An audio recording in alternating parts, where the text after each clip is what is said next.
नमस्कार छात्रों। लोकमान्य गुरुकुल टिळक नगर शिक्षण प्रसारक मंडल डोंबिवली, 5वीं कक्षा हिंदी विषय। मैं सौ वैशाली प्रशांत कदम आपका स्वागत करती हूँ। बच्चों, इस चित्र में हमें क्या दिखाई दे रहा है? यह एक जंगल का दृश्य हमें दिखाई दे रहा है और यहाँ हमें हरा भरा जंगल, देखिए आप देखेंगे तो बहुत विविध प्रकार के हमें पेड़ दिखाई दे रहे हैं, है ना।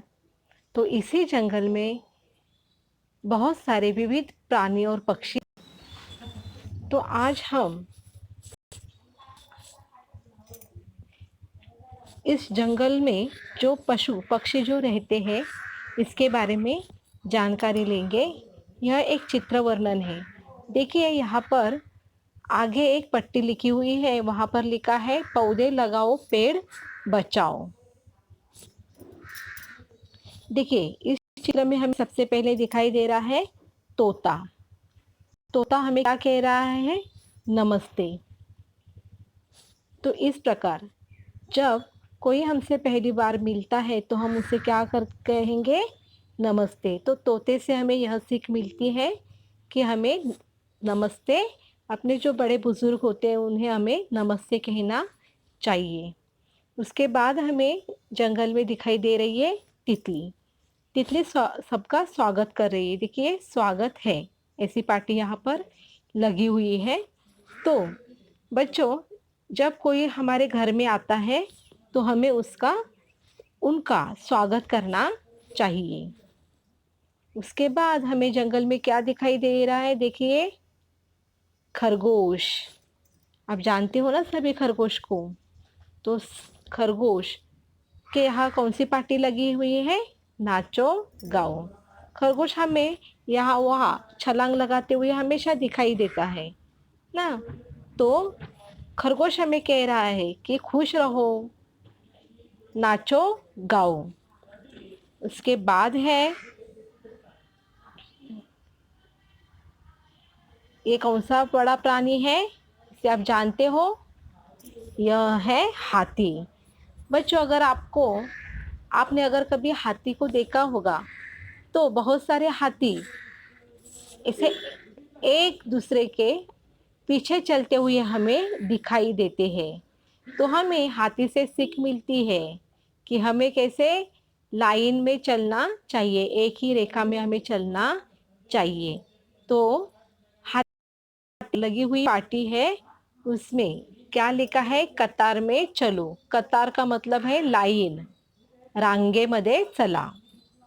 उसके बाद है, यह कौन सा प्राणी है आप लोग जानते हो? यह लोमड़ी। अभी लोमड़ी क्या कह रही है? हम सब साथ है। बच्चों, अगर कभी आपने देखा ना, नेशनल ज्योग्राफी जैसे आप चैनल देखते हो, तो उसमें अगर आप लोमड़ी देखते हो तो लोमड़ी कभी अकेली नहीं होती है, वह अपने ग्रुप में मतलब झुंड में होती है। तो हमें वह क्या संदेश देती है? हम सब साथ हैं। तो बच्चों, यह था, देखो, नंदन वन पौधे लगाओ और पेड़ बचाओ। उसी के साथ पन्ना नंबर 3 पर हम आगे देखेंगे हरियाली में खुशहाली। देखिए यहाँ पर भी हमें विविध प्रकार के पेड़ पौधे दिखाई दे रहे हैं तथा स्थल, जल और उभयचर प्राणी भी दिखाई दे रहे हैं तथा खेचर प्राणी भी दिखाई दे रहे हैं। देखिए स्थलचर प्राणियों में हमें भालू और बाघ दिखाई दे रहा है। देखिए यहाँ पर भालू है और यहाँ पर हमें बाघ दिखाई दे रहा है ना। तो यह स्थलचर मतलब क्या? जो जमीन पर चलते हैं उन्हें हम क्या कहेंगे? स्थलचर प्राणी। उसके बाद जलचर प्राणी, जल में जो पानी में रहते हैं उसे हम क्या कहेंगे? जलचर प्राणी। तो जल में कौन हमें दिखाई दे रहा है? देखिए हमें मछली दिखाई दे रही है, बतख दिखाई दे रहा है ना। तो यह है जलचर प्राणी। और देखिए बच्चों, यहाँ पर एक पाटी लगी हुई है मछली के यहाँ पर, वहाँ पर क्या लिखा है? जल ही जीवन है। मतलब जल के बिना हम जी नहीं सकते। आपने देखो, आपने अगर पानी नहीं पिया तो आपको बहुत प्यास लगती है ना? तो पानी के बिना हम रह सकते हैं क्या? नहीं रह सकते। तो इसीलिए जल ही जीवन है। ये बात आप लोगों को याद रखनी चाहिए। उसी के साथ साथ देखिए, बगुला है और बगुले के यहाँ पर क्या पार्टी लगी हुई है? नमस्कार। बगुला हम सबसे क्या कह रहा है? नमस्कार। उसके बाद देखिए, यहाँ पर उभयचर प्राणी भी है। तो उभयचर प्राणी किसे कहते हैं? जो प्राणी जमीन पर भी होते हैं और पानी में भी रहते हैं।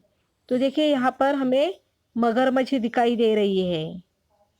और मगरमच्छ के साथ और कौन है? मेंढक, है ना? तो खेचर प्राणियों में, मतलब जो आकाश में उड़ने वाले प्राणी हैं, उसमें हमें पंछी दिखाई दे रहे हैं। और यहाँ पर देखिए, यह जो चिड़िया है वह हमें प्रणाम कह रही है। और बच्चों, यहाँ पर जो हमें मेंढक दिखाई दे रहे हैं, वहां पर कौन सी पार्टी लगी हुई है? आओ खेले। वो दोनों एक साथ क्या कह रहे हैं हमसे? आओ खेले। तो यहाँ पर बच्चों, यह प्रकृति का चित्र वर्णन किया है। प्रकृति का मतलब है, मराठीमध्ये आपण त्याला काय बोलू? निसर्ग। तर हे निसर्गाचं चित्रवर्णन केलेलं आहे। तो बच्चों देखिए, इस तरह हमें, अगर हमारा जंगल हरा भरा रहेगा, देखिए, अगर बहुत सारे पेड़ पौधे हम लगाएंगे, हमारा जंगल हरा भरा रहेगा, तो सभी प्राणी हमें हमेशा खुशहाल नजर आ जाएंगे। तो इसीलिए हमें पौधे लगाने चाहिए और जंगल को बचाना चाहिए, और हम सबकी यह जिम्मेदारी है। धन्यवाद बच्चों।